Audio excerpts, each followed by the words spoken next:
I make another announcement? Yeah. Alright, so I've been going to Zumba at the gym, and no, I'm serious. It's the best thing I've ever done for myself. Took Christina tonight, she's a convert. That's why I'm dressed like this. Everyone should go at least one time, that's all. So whatever. Is there any other? Alright guys, let's bring it back. Let's bring it back. Are there other announcements that we have? If not, Yeah. Oh, okay. There's one other thing that we raised in our e-board meeting that something that was talked about our last meeting about the New York Times.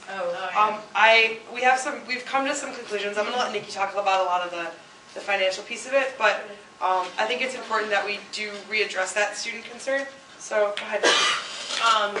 So there was a lot of concern about bringing back the New York Times. Yeah. Come up here. Sure. Take over the mic. It's more than like a sentence. She might want to. You guys, if you have questions about it too, feel free. Yeah. So basically, May Yang we discussed the idea of bringing back the New York Times through the help of the President's office, and after doing some assessing with the finances, we won't be doing it. So. Talk about the numbers. What? The numbers. I took really detailed notes at the last one. That's not the updated one. I don't have that. He sent you the wrong one. Yeah. But basically, if you guys are interested, I can, discuss the numbers a little bit more next week when I present the whole special funding decision. But basically, it's not looking as if we can bring it back. So In paper form. In paper form, and just do the you still can get a paper. They actually come through in that whole section with all the other newspapers, from like the Holyoke Sun to the Times of India, which is in the reading room in the library. You can still read it, and you can read it online. So there are various avenues that you can take to read the New York Times. I just don't think it's in the cards this year to bring it back and have it stocked in Kendane and in the library and what have you. Yeah, so that's it. Thank you. You're welcome. Sorry for bad news. Any questions? Oh, yeah. What about the Wall Street Journal? What news? It's not so much a specific to a paper. Yeah. It's that So we don't have a budget to include physical copies of newspapers. And if I can get a little bit more specific from what I remember when we used to fund the ride van, and for those of you who don't know, we used to have a ride van last year that from 10 a.m. to 10 p.m. No, 10 p.m. 10 p.m. That's what I'm sorry. 10 p.m. to 2 a.m. Used to drive around the campus of Mount Holyoke and pick students up and take them wherever they wanted to go. Jacqueline was one of the drivers last year, among many others, and we decided to not bring back the ride van as budget costs and what have you. So we thought of that idea, but that money's already been allocated. So all the extra money that we kind of saved last year has already been allocated to other things. The cultural houses got $2,500 this year. So each cultural house has $500 for special programming and things like that. So we really don't have the funds, and particularly in this economic climate, I don't think it's that wise. Is it the case that I believe that the New York Times is previously an amenity offered by the President's office? That's right, and we were going to subsidize the cost, So but we can't yeah. afford that. So I mean, first, just so that we keep it clear, like what their information you're relaying to constituents and what you know. The President's office is the office on campus. So we're in the student programs bucket right now, right? So President's office cut their budget, and what they decided to cut was the New York Times. So what the idea was is that perhaps we could help subsidize and bring them back on campus, but there's just no money for it. We don't know the exact numbers. Next week we'll have them, but it just didn't seem. I guess it didn't seem feasible. I don't think it's fiscally responsible. So Yeah, so it wasn't something that we cut in the first place. It was the President's office. Yeah, so don't blame SGA. Thank you. So. Are there other announcements or anything else? All right, well, great. Our speakers actually just walked in, so I would love to introduce them. Our Director of Public Safety, Paul Minsky, and our Assistant Director, Community Outreach Coordinator, Elizabeth Kahn. Welcome.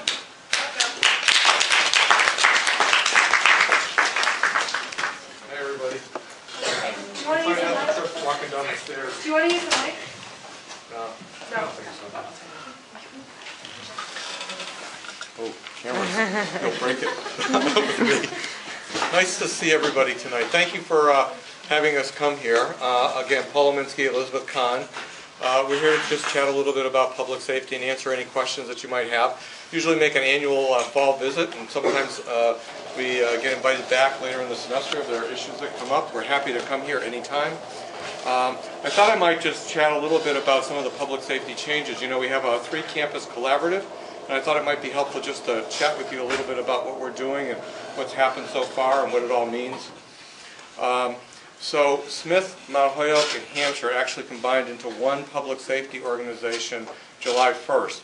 Last July, Mount Holyoke and Hampshire became one organization, and this July we actually added Smith into it. One of the reasons to do it was that we actually create some internal mutual aid for ourselves. What happens is that big events happen on campuses, on each of the campuses, and we don't have a lot of resources. These are actually small departments. Each department is small. So for something like Las Vegas night, which takes virtually everybody that we have, it's really helpful to have more officers. And so for Las Vegas night, we borrowed officers from Hampshire and Smith, and we were able to have a pretty good night. And you know, hopefully those of you that attended the event had a good time. It was a safe event. We decreased the number of alcohol transports due to a lot of the good work of the network, who did you know, a great job with programming before the event. And so, you know, a real team effort.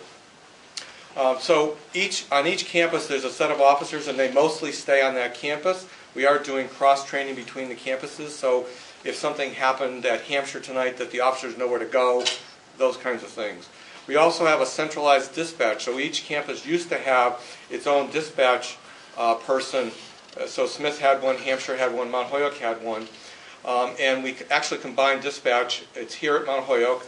Instead of one person being on duty, there are 2 people now 24/7. What it allows is when something happens, we have a lot more resources. There's, again, internal backup in dispatch to handle things. We believe that it's been very successful so far. I'll give you some examples. One of my theories about doing this would be that we would be able to reduce overtime costs, because, you know, the cost of higher education continues to spiral up. And one of the things administratively we're trying to do here on campus and on all 3 campuses is keep our costs contained. And so in the first 2 months we looked at overtime between last year and this year. We were actually able to save about $20,000 worth of overtime because we have a collaborative department and we can move people. You should, you know, get the same service here at Mount Holyoke. If you're over at Smith at a party, you'll see officers that maybe are familiar to you, and we think that's a good thing. There have been a few times where some Mount Holyoke students have gotten caught missing the last bus, and we can't do this on a regular basis, and I can't guarantee you it'll ever happen when you have a need, but we've transported a few people from Hampshire over here that have gotten caught sort of in the Amherst area. You know, Amherst PD will transfer them to Hampshire, Hampshire then transfer them to Mount Holyoke. We've had a few things like that happen. So I see this as mostly positive. And I hope you feel it too. You know, we're really trying to be community-based, and I'm going to let Elizabeth talk a little bit about what she does, and then we'll answer your questions. But we're really trying to get out there and talk to students and student leaders about the things that you want from public safety. We're hoping to do a lighting walk at some point with the Public Safety Advisory Board, and would love to have members of the SGA come out with us and walk around the campus. You notice that facilities this year changed the blue light bulbs. They're a lot brighter. I think they're great. Yeah, they really stand out, and so that's another sort of safety thing that we've been doing. And so I'm going to turn it over to Elizabeth. That's fantastic. I didn't even know that, but I have been noticing blue lights a lot recently. Yes. So it's like, it just seems darker because the blue lights are really shining. So while we're on the topic of lighting, we're actually, facilities is also adding some additional lights to cover the area. If you were to walk from the Gorse parking lot to Dickinson Residence Hall, there's putting in some additional lights in that kind of area, which have been requested on previous lighting walks. And so that's just some feedback I want to give you. It takes a while sometimes to get these things done because they have so many steps they have to go through in order to plan it and order